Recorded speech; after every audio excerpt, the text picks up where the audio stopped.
आम्ही आज व्हिडिओ टाकणार होतो की लोकांनी इनिशिएटिव्ह घेऊन हे केलं, ही इम्पॉर्टंट गोष्ट आहे.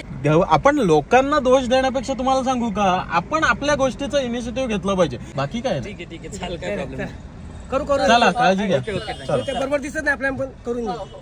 तर काल आपण व्हिडिओ पोस्ट केल्यानंतर अगदी काही तासातच नांदगाव मधल्या लोकांनी तिथे स्वच्छता करून घेतली आणि खूप चांगली गोष्ट आहे की त्यांनी अगदी लवकर ऍक्शन घेतली या गोष्टीवरती.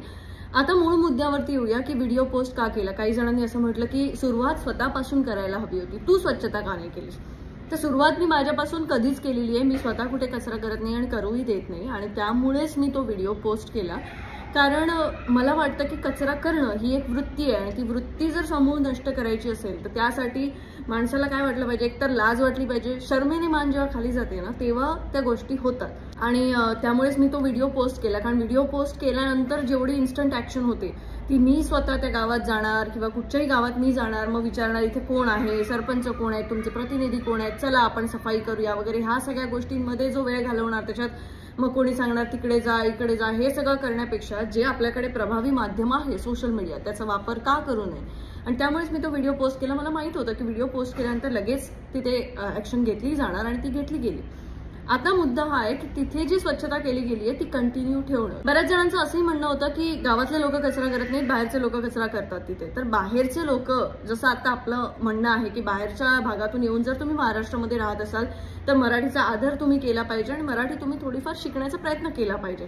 तसंच बाहेरच्या भागातून येऊन तुम्ही कुठूनही, म्हणजे महाराष्ट्रातल्याही कुठल्या भागातून येऊन तुम्ही एखाद्या ठिकाणी जर राहत असाल तर त्या गावाचं सौंदर्य जपण्याची जबाबदारी सुद्धा तुमचीच असते. त्यामुळे तिथे कचरा करू नका आणि त्यांना कचरा करू देऊ नका, ही त्या गावातल्या लोकांची जबाबदारी असते. आपल्या गावात किंवा आपल्या गावाच्या आजूबाजूला जेव्हा अशा काही गोष्टी होतात तेव्हा आम्ही करत नाही आहोत, दुसरा करतोय हे सांगण्यापेक्षा इथे हे झालं नाही पाहिजे, यासाठी काय करता येईल याकडे आपण लक्ष दिलं पाहिजे. व्हिडिओ पोस्ट केला त्यामध्ये हे किती वाईट आणि मी किती छान हे सांगण्याचा उद्देश कधीच नव्हता. मी नेहमी सांगते की आपण सगळ्यांनी मिळून आपला महाराष्ट्र आणि आपल्या महाराष्ट्रातल्या या जागा आहेत त्या स्वच्छ ठेवल्या पाहिजेत. त्यामुळे मी खरंच अप्रिशिएट करते की नांदगावकरांनी खूप छान ऍक्शन घेतली आणि किती लवकर त्यांनी सगळ्या गोष्टी त्या करून घेतल्या. पण जे लोकांचं म्हणणं आहे की 15 दिवसांनी तिथे सफाई होते, पण 15 दिवस आपल्या राजांचं नाव तिथे आहे आणि 15 दिवस ती घाणही तिथे दिसते. त्यामुळे ते न होता त्याच्यावरती काय करता येईल हे आपण विचार केला पाहिजे. आणि नक्कीच यामध्ये कुठचंही गाव असू दे, कुठचंही ठिकाण असू दे, तुमच्या ठिकाणी प्रत्येक ठिकाणी आता इन्फ्लुएन्सर आहेत, प्रत्येक ठिकाणी कोण ना कोणतरी असं आहे जे सोशल मीडियावरती चांगले त्याचे फॉलोअर्स आहेत किंवा काय. आणि आपल्याला माहिती आहे की सोशल मीडिया किती प्रभावी माध्यम आहे. अशा माध्यमांचा वापर जर आपण आपला महाराष्ट्र चांगला ठेवण्यासाठी करत असू किंवा लोकांच्या मदतीसाठी करत असू तर ते किती चांगली गोष्ट आहे. त्यामुळे प्रत्येकाने ते केलं पाहिजे आणि प्रत्येक भागातल्या प्रत्येक इन्फ्लुएन्सरला पकडून तुम्ही या गोष्टी करून घेतल्या पाहिजेत की आम्हाला या गोष्टीची गरज आहे, ती गोष्ट होत नाहीये आणि ही पर्यावरणासाठी खूप वाईट आहे, तर ते होणार. त्याच्यामुळे या माध्यमाचा वापर करून आपण सगळेजण आपला महाराष्ट्र, आपला गाव जो काही आहे तो खूप सुंदर ठेवूया. आणि परत एकदा मी नांदगावकरांना अप्रिशिएट करते आणि आपण सगळेजण मिळून ते गाव आणि त्या आजूबाजूचा परिसर नक्कीच स्वच्छ ठेवू शकतो. त्यामुळे काही होत असेल, तुम्हाला कुठच्याही गोष्टी मिळत नसतील, काही होत असेल तर त्यासाठी भांडा, कारण ही खूप गरज आहे, आपली बेसिक नीड आहे ज्याच्यासाठी आपण भांडलं पाहिजे. आणि ते होत नसेल तर त्यासाठी तुम्ही आमच्यासारख्या जे काही सोशल मीडियावरती आहेत ऍक्टिव्ह त्या लोकांची तुम्ही मदत घेऊ शकता की आमच्या गावाला ही गोष्ट मिळत नाहीये, या गोष्टीसाठी, या गोष्टीमुळे आम्ही पर्यावरणाचं असं नुकसान करतोय, तर आम्हाला ही गोष्ट मिळवून देण्यासाठी प्रयत्न करा. नक्कीच सगळेजण प्रयत्न करतील.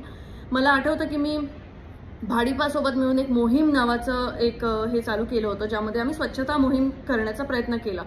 मी एवढी रिक्वेस्ट केली तरी सुद्धा लोक येत नव्हती कोणीही साफसफाई करायला. फक्त बदलापूरचं म्हात्रे कॉलेज आहे ते आमच्यासोबत जोडलं गेलं होतं आणि त्यांनी कॉलेजची सगळी मुलं आणि आम्ही मिळून ती मोहीम राबवली होती आणि स्वच्छता केली होती. पण त्यानंतर बऱ्याच वेळेला मी आवाहन केलं, कोणीही आलं नाही. आणि कोण सुट्टीच्या दिवशी स्वतः एवढा वेळ काढून येणार ना. त्याच्यामुळे तुम्ही स्वच्छता करा हे सांगणं सोपं असतं, पण त्याच्यापेक्षा आपण स्वच्छता करतोय का याकडे लक्ष देऊया. आणि ज्या ठिकाणी आपल्याला दिसेल की हे चुकीचं होते त्या ठिकाणाबद्दल जर व्हिडिओ पोस्ट करून ते कामं होत असतील तर वेल अँड गुड. आणि हो, हे फक्त माझ्या व्हिडिओ पोस्ट करण्यामुळे झालं नाहीये, तर तुम्हा सगळ्यांमुळे झालंय. त्याच्यामुळे तुम्ही सगळे आणि आपण सगळे मिळून अशी चांगली कामं यापुढेही करत राहू.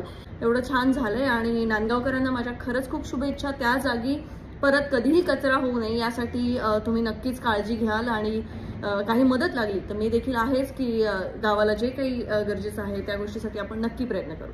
धन्यवाद.